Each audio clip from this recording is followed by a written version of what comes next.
Okay, so I've already got some stuff drawn, but let's just talk a little bit. So the problem is problem 59 of chapter 9 in Giancoli, and essentially this woman is holding a pole, and we have to calculate different forces.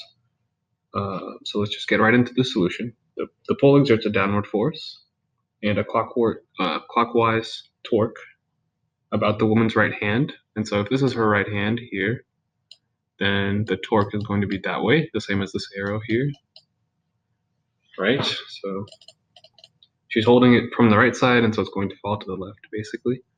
To keep the pole in static equilibrium, the left hand will exert a counterclockwise, well, an upward force, which in contrast causes counterclockwise torque. So this left action is balancing this, just the action of holding the pole itself from the right. So the left hand is helping to balance, basically, keeping everything in balance. And so in static equilibrium problems, you want to focus on Newton's second law. And that's basically what these things above Newton's second law are. It's sum of the forces equals ma, and sum of the torques equal to I alpha. This is very useful, I guess, and there's another way to write it. This distance times force times sine theta between the forces, the theta between the forces.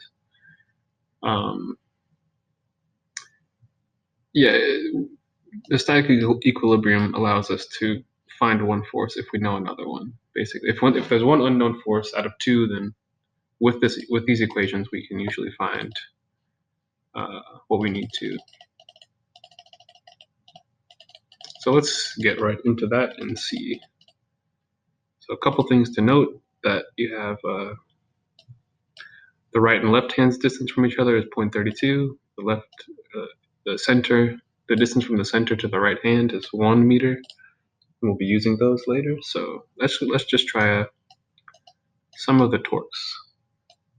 Let's sum the torques up. So we know that because we're in static equilibrium, we're allowed to write the statement that the sum of the torques is 0. And we have to look at our diagram to see how many torques we have. Well, there's one torque caused by the center, and that one's not by the center, but by the whole pole, and that's this torque going clockwise. Another torque here going counterclockwise. So we have two torques. Torque on the left is going to be let's call counterclockwise the positive, and clockwise is going to be that's that arrow. And clockwise is going to be negative. Yes, so the torque due to the left hand is going to be positive, let's say, and then torque due to the right hand, let's redraw that. Torque to the left,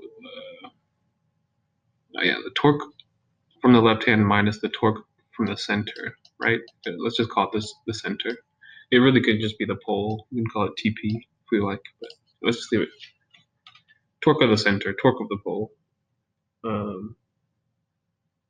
So there was a way I wrote here. I wrote RF sine theta, right? Maybe more common way to write it is distance instead of R. So D times F, and so we can just use these at whichever kind of distances, depending on how many distances and forces we have, we can use we can use more of these, right? We can say that, well, let's use it in this example right here and see how it works. So the torque from the left is going to be caused by the force upwards in the left, and the distance from the distance, let me just redraw it here. Up on the picture, right in between the right and the left hand, is the distance between the right and left is 0.32. And so let's say the distance of the left times the force from the left minus the distance to the center. And this is all saying that the right hand is basically our pivot point. So we have our right hand right here, and the pole is pivoting about that, right? So the pole is going up and down in this sense.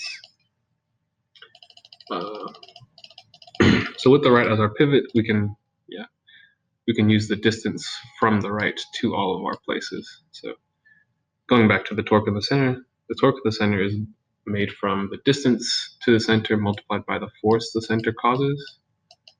And this is equal to 0, as we know from static equilibrium. And so you can basically do this calculation. This is just algebra, right? dl FL is equal to dc FC. And what is the question asking? We want to find FL, right? So FL will just be the ratio of the distances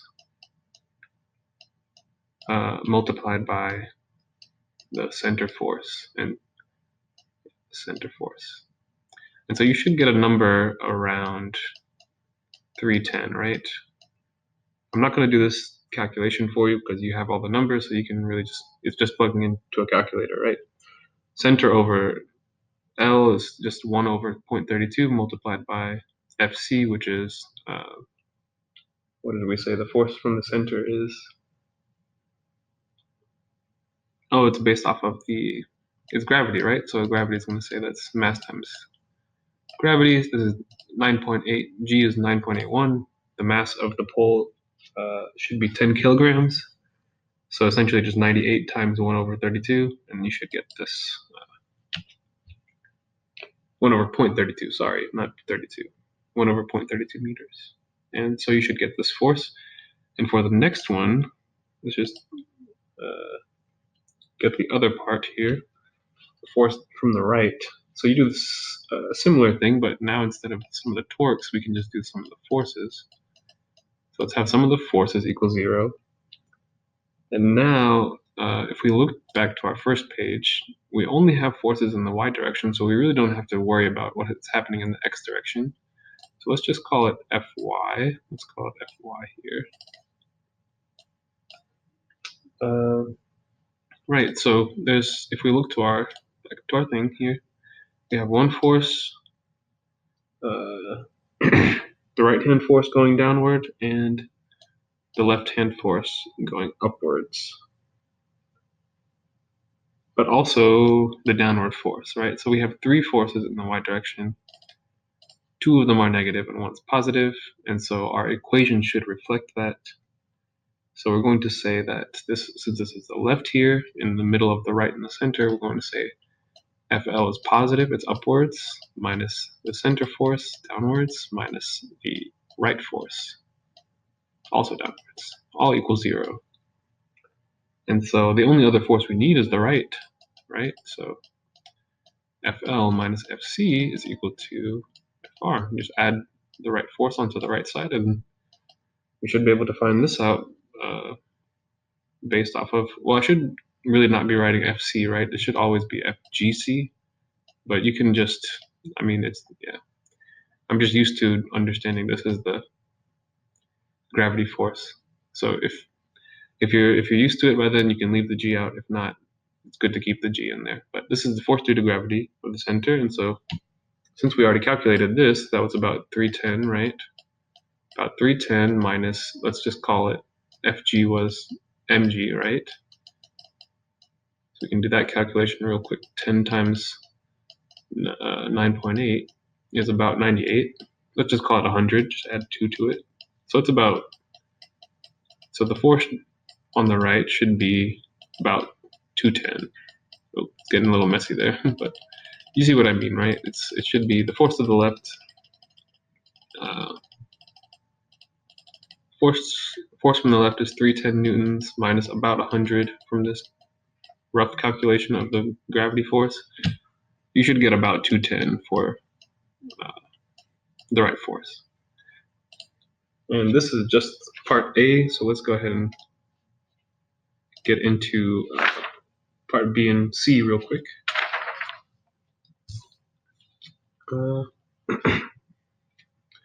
So basically what happens is we want to find a variable distance. We want to have a variable distance. So let's redraw the pole with a variable distance for the left hand, and then we can do some more calculations. So we want to basically see where the hand needs to be put so that a certain force will be exerted, either 150 or 80, right, from the part B and C of the problem. So let's just draw our pole. We're going to have the right force here, left force here as usual, and the center again. Oh, let me just make a longer pole and then make this the center. Right? FC, I'll call it FGC. And so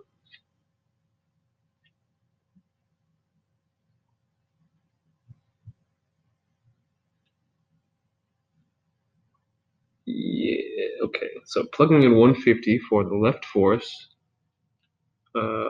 will show us the new position, all things being equal. So if we do the sum of the torques equals 0, we can see that we have the force of the left multiplied by the distance. Let's keep the D notation. I was about to use X, FL DL. And we don't know what DL is in this case, right? Because this is a variable distance now. So this is just X really. But it's in this case on page 3, it's equal to DL. So once we find out what X is, then we'll know what DL is. But let's just call it DL anyway. It's a variable distance. It can change based off of what the forces are. So that's what we're trying to find this distance for the specific force. The other thing we need to include, going back here, the other thing we need to include in this torque is going to be the center, right? So this is the center is going to cause a torque downwards. This guy, right? Let's okay. Counterclockwise or clockwise torque is going to come from the center. This is the clockwise torque. Clockwise torque, and then the counterclockwise torque is going to come from the left. So this is the left. And with that, you'll have the left here and the center here equals 0.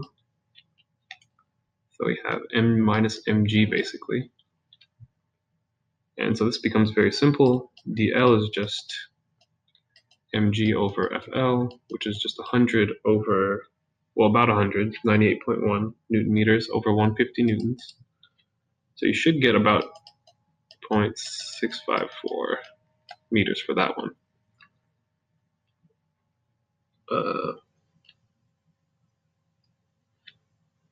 Yeah, and then for part C, it's similar. It's the same thing, but now we replace the 150 newtons with 85 newtons. So I'm going to just basically take the same equation, dl, and just replace it. Just say not FL. So FL is going to go on the bottom there, and essentially FL is just changing in each of these cases. FL is 150 here, 150 newtons. In this case, it was 310. In the beginning, it was 310. In part B, it was 150, and in part C, we have FL is 80. So you can really have a lot of different combinations of forces and distances when it comes to torque. So what's going to go on top is the normal, mg, force of the center that we had here, just like this. And so this should give us, now that we have about 100 again on top, 98.1 divided by 80, it's a little bit greater, so it's going to be something over 1. Turns out to be about 1.5, 1.15 meters. And so this should conclude the problem.